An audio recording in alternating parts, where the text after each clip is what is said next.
PoK ಭೀಕರ ಅಂತರ್ಯುದ್ಧ, ಮುನೀರನ ಸೇನೆಯಿಂದ ಗುಂಡಿನ ಮಳೆ. ಈ ಸಲ ಗೆಲ್ಲೋದ್ಯಾರು?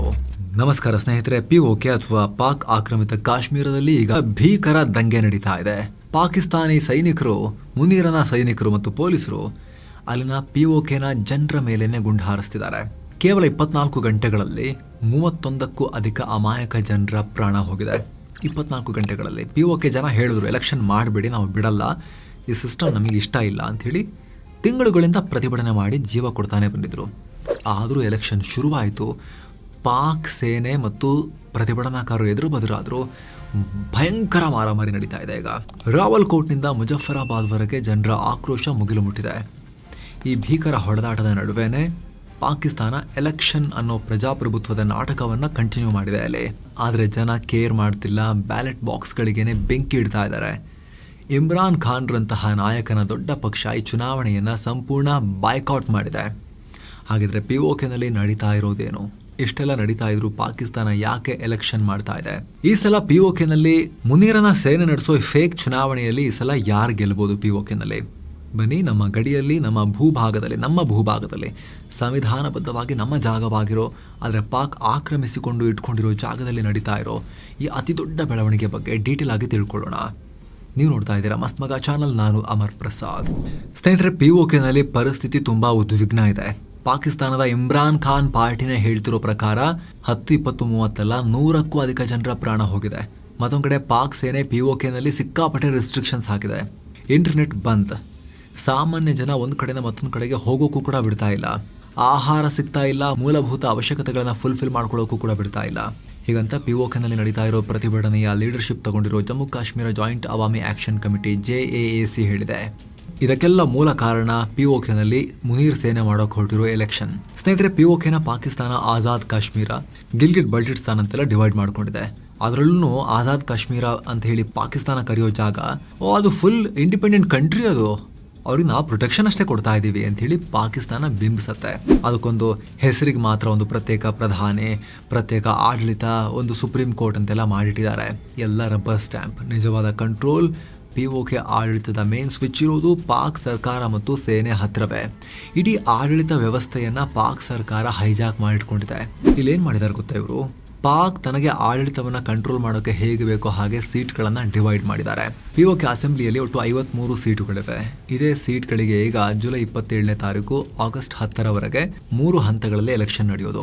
ಈ ಸೀಟ್ಗಳಲ್ಲಿ 33 ಸೀಟ್ ಪಿಒಕೆ ಒಳಗೆ ವಾಸಿಸೋ ಜನರು ನೇರವಾಗಿ ವೋಟ್ ಹಾಕಿ ಗೆಲ್ಲಿಸೋ ಸೀಟುಗಳು. ಇನ್ನು 12 ಸೀಟ್ ನಿರಾಶ್ರಿತರ ಸೀಟ್ ಅಂತ ಮಾಡಿಟ್ಕೊಂಡಿದ್ದಾರೆ ಹೆಸರಿಗೆ. ಪಾಕಿಸ್ತಾನದ ಪಂಜಾಬ್ ಮತ್ತು ಸಿಂಧ್ನಲ್ಲಿ ಹೋಗಿ ಉಳ್ಕೊಂಡಿರೋ ಕಾಶ್ಮೀರ ನಿರಾಶ್ರಿತರ ಸೀಟ್ಸ್ ಅಂತ. ಕಾಶ್ಮೀರ ಬಿಟ್ಟು ವಲಸೆ ಹೋಗಿರೋರಿಗೆ ವಿಶೇಷ ಸೀಟ್ ಅಂತೇಳಿ ಹೆಸರಿಗೆ ಸೆಟ್ಟಿಂಗ್ ಮಾಡಿಟ್ಕೊಂಡಿದ್ದಾರೆ ಕಂಟ್ರೋಲ್ಗೋಸ್ಕರ. 8 ಸೀಟ್ ಮಹಿಳೆಯರು ಮತ್ತು ತಂತ್ರಜ್ಞರು ಮತ್ತು ಧಾರ್ಮಿಕ ಗುರುಗಳಿಗೆ ಮೀಸಲಾಗಿರೋ ಸೀಟ್ಸ್. ಸೊ 53 ಸೀಟಲ್ಲಿ 33 ಸೀಟ್ ಮಾತ್ರ ಪಿಒಕೆ ಜನರ ಇಷ್ಟದ ಪ್ರಕಾರ ಆಯ್ಕೆಯಾಗೋ ಸೀಟ್ಸ್. ಅಫ್ಕೋರ್ಸ್ ಇಲ್ಲೂ ಕೂಡ ಕೆಲ ಸೀಟ್ ಮೇಲೆ ಸೇನೆ ಪ್ರಭಾವ ಬೀರಿ ಎಲೆಕ್ಷನ್ ಗೆಲ್ಲಿಸ್ಕೊಂಡ್ಬರುತ್ತೆ. ಇನ್ನು ಅವಾಗಲೇ ಹೇಳಿದ್ವಲ್ಲ 12 ಸೀಟ್ ಈ ನಿರಾಶ್ರಿತರಿಗೆ ಅಂತ ಮಾಡಿಟ್ಕೊಂಡಿದ್ದಾರೆ ಅಂತ. ಅದರ ಕಂಪ್ಲೀಟ್ ಕಂಟ್ರೋಲ್ ಪಾಕಿಸ್ತಾನದ ಕೈಯಲ್ಲಿದೆ, ಸೇನೆ ಕೈಯಲ್ಲಿದೆ ಅಥವಾ ಪಾಕ್ ಸರ್ಕಾರದ ಕೈಯಲ್ಲಿದೆ. ಆ 12 ಸೀಟುಗಳಿಗೆ ವೋಟಿಂಗ್ ನಡೆಯೋದು ಪಿಒಕೆ ಒಳಗೆ ಅಲ್ಲ, ಬದಲಿಗೆ ಪಾಕಿಸ್ತಾನದ ಲಾಹೋರ್, ಕರಾಚಿ, ಇಸ್ಲಾಮಾಬಾದ್ಗಳಲ್ಲಿ. ಇಲ್ಲಿ ದೊಡ್ಡ ಮೋಸ ಏನು ಅಂದರೆ, ಪಾಕಿಸ್ತಾನದ ಪ್ರಧಾನಿ ಮತ್ತು ಸೇನೆ ಕಾಶ್ಮೀರಕ್ಕೂ ತಮಗೂ ಸಂಬಂಧವೇ ಇಲ್ಲದ ಪಾಕಿಸ್ತಾನಿ ರಾಜಕಾರಣಿಗಳನ್ನು ಈ 12 ಸೀಟುಗಳಿಗೆ ಕೂರಿಸ್ಬಿಟ್ಟು ಕಳಿಸ್ತಾ ಇದ್ದಾರೆ. ಇದರಿಂದ 53 ಸದಸ್ಯರ ಪಿಒಕೆ ಅಸೆಂಬ್ಲಿಯಲ್ಲಿ ಸಿಂಪಲ್ ಮೆಜಾರಿಟಿಗೆ ಬೇಕಾಗಿರೋ 27 ಸೀಟನ್ನು ಹೇಗೋ ಮ್ಯಾನೇಜ್ ಮಾಡಿಕೊಂಡು ಅವರೇ ಕಂಟ್ರೋಲ್ ಮಾಡ್ತಾರೆ. 12 ಸೀಟ್ ಅವ್ರ ಜೇಬಲ್ಲಿ ಆಲ್ರೆಡಿ ಇರೋದ್ರಿಂದ ಉಳಿದ 33 ಸೀಟಲ್ಲಿ 15 ಗೆದ್ದರೂ ಕೂಡ ಸಾಕು. ಇಸ್ಲಾಮಾಬಾದ್ ತನಗೆ ಬೇಕಾದವರನ್ನು ಪಿಒಕೆಯ ಸೋ ಕಾಲ್ಡ್ ಪ್ರಧಾನಿಯನ್ನಾಗಿ ಕೂರಿಸ್ಬಿಡುತ್ತೆ. ಈ 12 ಸೀಟ್ ಕ್ಯಾನ್ಸಲ್ ಮಾಡಬೇಕು. ಇದು ಪಿಒಕೆ ಕಂಟ್ರೋಲ್ ಮಾಡೋಕ್ಕೆ ಅವ್ರು ಇಟ್ಕೊಂಡಿರೋ ಕೀ. ಸ್ಥಳೀಯ ರಾಜಕೀಯ ಶಕ್ತಿಯನ್ನೇ ಡೈಲ್ಯೂಟ್ ಮಾಡ್ತಾ ಇದೆ ಇದು ನಮಗೆ ಬೇಕಾಗಿಲ್ಲ ಅನ್ನೋದು ಪಿಒಕೆ ಜನರ ಆಕ್ರೋಶ. ಸ್ನೇಹಿತರೆ, ಈ ಕೇಸ್ ಪಾಕಿಸ್ತಾನ ಆಕ್ರಮಿತ ಕಾಶ್ಮೀರದ ಪಿಒಕೆನ ಸುಪ್ರೀಂ ಕೋರ್ಟ್ ಮೆಟ್ಟಿಲಿಗೂ ಏರಿತ್ತು.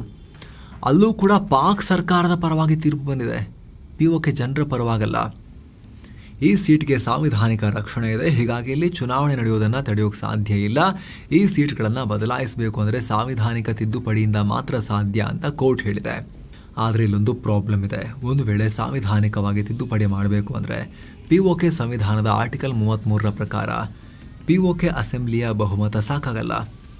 ಅದಕ್ಕೆ ಪಾಕಿಸ್ತಾನ ಸರ್ಕಾರದ ಪೂರ್ವಾನುಮತಿ ಪ್ರಯರ್ ಅಪ್ರೂವಲ್ ಬೇಕು. ಅದವರು ಕೊಡ್ತಾ ಇಲ್ಲ. ಸೊ ಇಬ್ಬರು ಕೂಡ ಈಗ ಬೀದಿಗೆ ಹಿಡಿದು ಹೊಡೆದಾಡ್ತಿದ್ದಾರೆ. POK ಜನ ಬೀದಿಗೆ ಬಂದಿದ್ದಾರೆ, ಬೇರೆ ದಾರಿ ನಮಗಿಲ್ಲ ಅಂತ. ಅಷ್ಟು ಮಾತ್ರ ಅಲ್ಲ, ಗೋಧಿ, ವಿದ್ಯುತ್ ಎಲ್ಲವೂ ಬೆಲೆ ಏರಿಕೆಯಲ್ಲಿ ಬದುಕಕ್ಕೆ ಆಗ್ತಾ ಇಲ್ಲ. POKನಲ್ಲಿ ನಮ್ಮಲ್ಲಿ ತುಂಬ ನದಿಗಳಿದ್ದಾವೆ, ಅಲ್ಲಿ ತಯಾರಾಗೋ ಹೈಡ್ರೋ ಎಲೆಕ್ಟ್ರಿಸಿಟಿ, ಜಲ ವಿದ್ಯುತ್ ನಮಗೆ ಕೊಡ್ತಾ ಇಲ್ಲ. ಪೂರ ಪಾಕಿಸ್ತಾನ ತೊಗೊಂಡು ಹೋಗುತ್ತೆ. ಅದನ್ನು POK ಜನರನ್ನ ಕತ್ತಲಲ್ಲಿ ಇಡ್ತಾರೆ. ಕರೆಂಟ್ ಸಿಗಲ್ಲ ಅವ್ರಿಗೆ. ಒಂದು ವೇಳೆ ಕೊಟ್ಟರು ಅಲ್ಪ ಸ್ವಲ್ಪ ಕರೆಂಟ್ ಅದಕ್ಕೆ ತಡಲಿಕ್ಕೆ ಆಗದಿರೋಷ್ಟು ಹೆವಿ ದುಬಾರಿ ಬಿಲ್ ಕೊಡ್ತಾರೆ. ಇದಾಗೋದಿಲ್ಲ ಅಂತ ಜಮ್ಮು ಕಾಶ್ಮೀರ ಅವಾಮಿ ಆಕ್ಷನ್ ಕಮಿಟಿ ಭಾರಿ ಹೋರಾಟ ಮಾಡ್ಕೊಂಡು ಬರ್ತಾ ಇದೆ. ಅಲ್ಲಿ ಇದಕ್ಕೆ ಲಕ್ಷಾಂತರ ಜನ ಬೆಂಬಲ ಕೊಟ್ಟಾಗ ಬೆದರಿದ ಪಾಕಿಸ್ತಾನ ಸರ್ಕಾರ ಈ JAAC ಸಂಘಟನೆಯನ್ನು ಉಗ್ರ ಸಂಘಟನೆ ಅಂತ ಹೇಳಿ ಘೋಷಿಸಿ ಬ್ಯಾನ್ ಮಾಡಿದೆ. ತಮ್ಮ ಹಕ್ಕಿಗಾಗಿ ಧ್ವನಿ ಎತ್ತಿದ ಸ್ವಂತ ಪ್ರಜೆಗಳನ್ನೇ ಪಾಕಿಸ್ತಾನ ಉಗ್ರರು ಅಂತ ಕರೆದು ಅವರಿಗೆ ಗುಂಡು ಹಾರಿಸ್ತಾ ಇದೆ. ಇದು ಅಲ್ಲಿನ ಯುವಕರನ್ನ ಮತ್ತಷ್ಟು ಕೆರಳಿಸ್ತಾ ಇದೆ. ಇದರ ನಡುವೆ ಖಾನ್ ಪಕ್ಷ ಈ ಎಲೆಕ್ಷನ್ ಅನ್ನು ಸಂಪೂರ್ಣವಾಗಿ ಬಾಯ್ಕಾಟ್ ಮಾಡಿದೆ. ಈ ಚುನಾವಣೆ ರಕ್ತಸಿಕ್ತವಾಗಿದೆ. ಪಾಕ್ ಸೇನೆ ತನಗೆ ಬೇಕಾದವರನ್ನ ಗೆಲ್ಲಿಸೋಕೆ ಫಿಕ್ಸಿಂಗ್ ಮಾಡಿಕೊಂಡಿದೆ. ಜನರ ಮೇಲೆ ಗುಂಡು ಹಾರಿಸಿ ಮಾಡೋ ಎಲೆಕ್ಷನ್ನಲ್ಲಿ ನಾವು ಭಾಗಿ ಆಗೋದಿಲ್ಲ ಅಂತ PTI ನಾಯಕರು ಹೇಳಿದ್ದಾರೆ. ಈಗ ಕಣದಲ್ಲಿ ಉಳಿದಿರೋದು ಎರಡು ಪ್ರಮುಖ ರಾಜಕೀಯ ಪಕ್ಷ. ಒಂದು ಬಿಲಾವಲ್ ಭುಟ್ಟೋ ಅವರ ಪೀಪಲ್ಸ್ ಪಾರ್ಟಿ, ಇನ್ನೊಂದು ಪಾಕ್ ಪ್ರಧಾನಿ ಶಹಬಾಜ್ ಶರೀಫ್ ಅವರ ಮುಸ್ಲಿಂ ಲೀಗ್ ನವಾಜ್. ಸದ್ಯ ಪಾಕ್ ಸೇನಾ ಮುಖ್ಯಸ್ಥ ಆಸಿಮ್ ಮುನೀರನ ಕೃಪಾ ಕಟಾಕ್ಷ ಶಹಬಾಜ್ ಶರೀಫ್ ಮತ್ತು ಅವರ ಪಕ್ಷದ ಮೇಲೇನೇ ಇದೆ. ಹೀಗಾಗಿ ಈ ಬಾರಿ PMLN ಪಾರ್ಟಿ POKನಲ್ಲಿ ಅಧಿಕಾರ ಹಿಡಿಯಬಹುದು ಅಂತ ಹೇಳ್ತಿದ್ದಾರೆ. ಆಲ್ರೆಡಿ ಮೊದಲ ಹಂತದಲ್ಲಿ 13 ಸೀಟ್ಗೆ ನಡೆದ ಚುನಾವಣೆ, ಅದರ ಪ್ರಿಲಿಮಿನರಿ ರಿಸಲ್ಟ್ಸ್ನ ಸ್ಥಳೀಯ ಚುನಾವಣಾ ಆಯೋಗ ರಿಲೀಸ್ ಮಾಡಿದೆ. ಇದರಲ್ಲಿ 9 ಸ್ಥಾನಗಳಲ್ಲಿ PMLN ಗೆಲುವು ದಾಖಲಿಸಿದೆ. ಇನ್ನುಳಿದ ಸ್ಥಾನಗಳಲ್ಲಿ ಪಾಕಿಸ್ತಾನ್ ಪೀಪಲ್ಸ್ ಪಾರ್ಟಿ ಗೆಲುವು ದಾಖಲಿಸಿದೆ. ಇನ್ನು ಆಗಸ್ಟ್ 2ಕ್ಕೆ ಮುಜಫರಾಬಾದ್ನ 9 ಮತ್ತು 12 ನಿರಾಶ್ರಿತರ ಕ್ಷೇತ್ರಗಳಿಗೆ ಹಾಗೂ ಕಡೆಯದಾಗಿ ಆಗಸ್ಟ್ 10ನೇ ತಾರೀಕು ಪೂಂಚ್ ವಿಭಾಗದ 11 ಕ್ಷೇತ್ರಗಳಲ್ಲಿ ವೋಟಿಂಗ್ ನಡೆಯುತ್ತೆ. ಅಷ್ಟಕ್ಕೂ ಪಾಕ್ ಇಷ್ಟೊಂದು ವಿರೋಧದ ನಡುವೆ ಕೂಡ ಯಾಕೆ ಎಲೆಕ್ಷನ್ ನಡೆಸೋ ಸರ್ಕಸ್ ಮಾಡ್ತಾ ಇದೆ? ಯಾಕಂದರೆ ಜಗತ್ತಿನ ಮುಂದೆ ಶೋ ಆಫ್ ಮಾಡೋಕೆ. ನೋಡ್ರಿ, ಜನರು ಆಯ್ಕೆ ಮಾಡ್ತಿರೋದ್ರಿ ಡೆಮೋಕ್ರಸಿ ಇರೋದಲ್ಲಿ ಅಂತ ಜಗತ್ತಿನ ಕಣ್ಣಿಗೆ ಮಣ್ಣು ಹಾಕಕ್ಕೆ. ಜೊತೆಗೆ POKನಲ್ಲಿ ಬಂಡಾಯ ಹತ್ತಿಕ್ಕೋಕೆ, ಅಲ್ಲಿನ ಸಂಪನ್ಮೂಲವನ್ನು ಕದಿಯೋಕೆ ಪಾಕ್ ಸೇನೆಗೆ ಒಂದು ಕೈಗೊಂಬೆ ಸರ್ಕಾರ ಬೇಕು. ಈಗ ಅತ್ಯಂತ ಮುಖ್ಯವಾಗಿರೋ ಪ್ರಶ್ನೆ, ಈ POK ಸ್ಥಿತಿಯನ್ನ, ಈ ಪ್ರಜಾಪ್ರಭುತ್ವದ ಸುಳ್ಳು ನಾಟಕವನ್ನ ಭಾರತ ಸರ್ಕಾರ ಯಾವ ರೀತಿ ನೋಡ್ತಾ ಇದೆ? ಇಲ್ಲಿ ಭಾರತ ಹೇಳ್ತಿರೋದು ಒಂದೇ ಮಾತು, ಈ ಚುನಾವಣೆ ಅನ್ನೋದು ಸಂಪೂರ್ಣ ಅಕ್ರಮ ಮತ್ತು ಶುದ್ಧ ನಾಟಕ. ಭಾರತದ ವಿದೇಶಾಂಗ ಸಚಿವಾಲಯದ ವಕ್ತಾರ ರಣಧೀರ್ ಜೈಸ್ವಾಲ್ ಅವರು ಜುಲೈ 14ನೇ ತಾರೀಕು ಇದರ ಬಗ್ಗೆ ಪ್ರತಿಕ್ರಿಯೆ ಕೊಟ್ಟಿದ್ದಾರೆ. POKನಲ್ಲಿ ಆಗ್ತಿರೋ ಭೀಕರ ಪ್ರತಿಭಟನೆಗಳು ಮತ್ತು ಗಲಭೆಗಳಿಗೆ ದಶಕಗಳಿಂದ ಪಾಕಿಸ್ತಾನ ಅಲ್ಲಿನ ಜನರ ಮೇಲೆ ಮಾಡ್ತಿರೋ ವ್ಯವಸ್ಥಿತ ಶೋಷಣೆ ಮತ್ತು ದಬ್ಬಾಳಿಕೆನೇ ಕಾರಣ. ಪಾಕಿಸ್ತಾನ ಅಕ್ರಮವಾಗಿ ಅದನ್ನು ಅತಿಕ್ರಮಿಸಿಕೊಂಡು ಕೂತಿರೋ ಜಾಗ ಅದು. ಅಲ್ಲಿನ ಜನರ ಧ್ವನಿಯನ್ನು ಅಡಗಿಸೋಕೆ ಪೊಲೀಸ್ ದೌರ್ಜನ್ಯ ನಡೆಸ್ತಾ ಇದೆ. ಇದು ಭಾರತ ಸರ್ಕಾರದ ನಿಲುವು. ಹಾಗಿದ್ರೆ POKನಲ್ಲಿ ಯಾರು ಬಂದರೆ ಭಾರತಕ್ಕೆ ಓಕೆ? ಆ ಜಾಗ ನಮ್ದದು ಎಂಟೈರ್. ಅದು ನಮಗೆ ಸಿಕ್ಕಾಗ ನಮಗೆ ಒಳ್ಳೇದು ಆ್ಯಕ್ಚುಲಿ, ಆವಾಗ ನಮಗೆ ತೃಪ್ತಿ ಸಿಗೋದು. ಆದರೆ ಸ್ಟಿಲ್ ಈಗ ಎಲೆಕ್ಷನ್ ಮಾಡ್ತಿದಾರಲ್ಲ, ಅದರ ರಿಸಲ್ಟ್ ಹೆಂಗೆ ಬಂದರೆ ಏನು, ನಮಗೇನು ವ್ಯತ್ಯಾಸ ಆಗೋದಿಲ್ಲ. ಯಾಕಂದರೆ POK ಅಸೆಂಬ್ಲಿ ಅನ್ನೋದು ಪಾಕಿಸ್ತಾನದ ಪಾಲಿಗೆ ಕೇವಲ ರಬ್ಬರ್ ಸ್ಟ್ಯಾಂಪ್. ಯಾರೇ ಪ್ರಧಾನಿ ಆದರೂ ಅವರು ಇಸ್ಲಾಮಾಬಾದ್ನ ರಾಜಕಾರಣಿಗಳು ಮತ್ತು ರಾವಲ್ಪಿಂಡಿಯ ಪಾಕ್ ಆರ್ಮಿಯ ಕೈಗೊಂಬೆ ಅಷ್ಟೇ. ಅವರ ಕೈಯಲ್ಲಿ ಏನೂ ಪವರ್ಸ್ ಇಲ್ಲ. 1947ರ ಅಕ್ಟೋಬರ್ 26ನೇ ತಾರೀಕು ಮಹಾರಾಜ ಹರಿಸಿಂಗ್ ಅವರು ಭಾರತಕ್ಕೆ ಸೇರ್ಪಡೆಯಾಗೋ ಇನ್ಸ್ಟ್ರೂಮೆಂಟ್ ಆಫ್ ಆಕ್ಸೆಷನ್ ಒಪ್ಪಂದಕ್ಕೆ ಸೈನ್ ಹಾಕಿದ ದಿನದಿಂದ ಇಂದಿನವರೆಗೂ ಮತ್ತು ಮುಂದೆಂದೆಂದೂ ಅದು ಭಾರತದ ಭೂಪ್ರದೇಶ.